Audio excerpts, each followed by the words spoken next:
journey you're about to embark upon. You really need to understand all the options. Go to cancercenter.com/second opinion. Cancer Treatment Centers of America in Tulsa. Care that never quits. Appointments available now. And then I decided to kind of live in two places, Fredericksburg, Texas, and Dallas, Texas. I started looking for a little house, and then I wanted to furnish it, but I didn't want to go buy new furniture. I thought, I'm going to have this second home. I'm going to use gently used furniture, things I can find. And as fate would have it, I wandered into a place right off of Beltline in Montfort called the Consignment store, and I met this amazing woman who has the most amazing collection of new and gently used furniture, and I want you to meet her today because she has a story to tell that might interest you.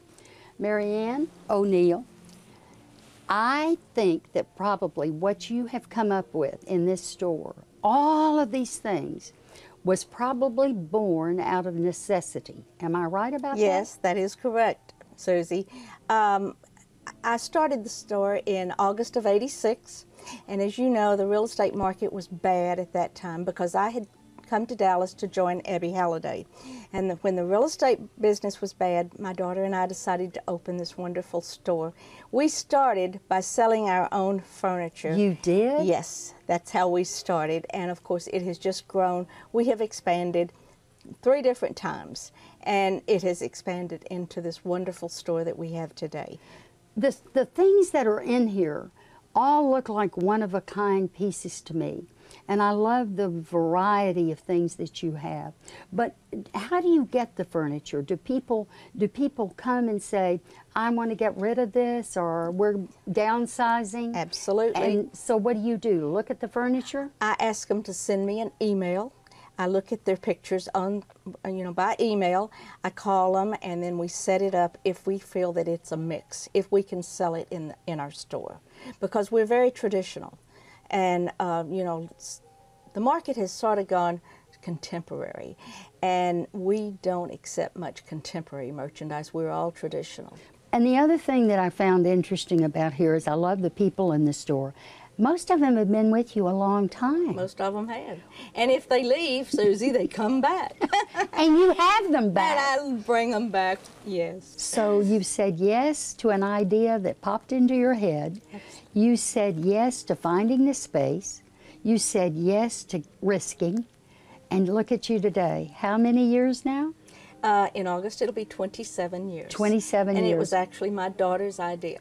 I was in the real estate business, and it was my daughter that wanted to do this. And of course, she left me after 3 years. She wanted to do her own thing.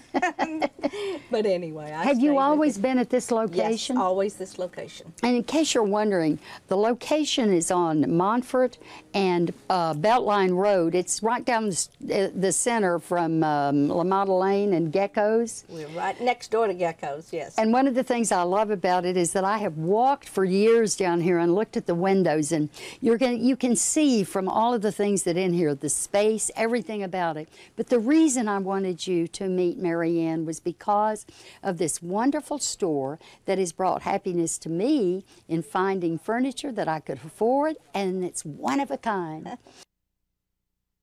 Oh, I love that. I loved her, and I've got to tell you something, because this is something, oh, I have glasses on. This is something that is so unique about her. A lot of that furniture doesn't sell, so they donate it. When people have a fire, when there's a flood, women who are starting over again with their children, she donates so much furniture, particularly to the organization Genesis. So I thought it was worth looking at, and I'll tell you something, you'll find it's worth buying stuff there, because I've got some good stuff. I may take you to my little bitty house and show you how I use that furniture from the consignment store. That's what I want to see. Yeah. I want to see you do Don't you love furniture makeover that has like a story and that Yes, has, yes. I feel that way, and just hearing you talk about furniture and like creating like a space that's warm, like I feel that way about clothing, like vintage shopping, like things that have a story and that someone wore it at a time and it was emotional to them, and furniture I think is the same way. It's the same way, and the thing about it is, it's all traditional furniture mostly, but there's nothing better in a modern house than a great traditional piece and making it eclectic and kind of mixing the two. I love doing that. Yeah, I love that eclectic.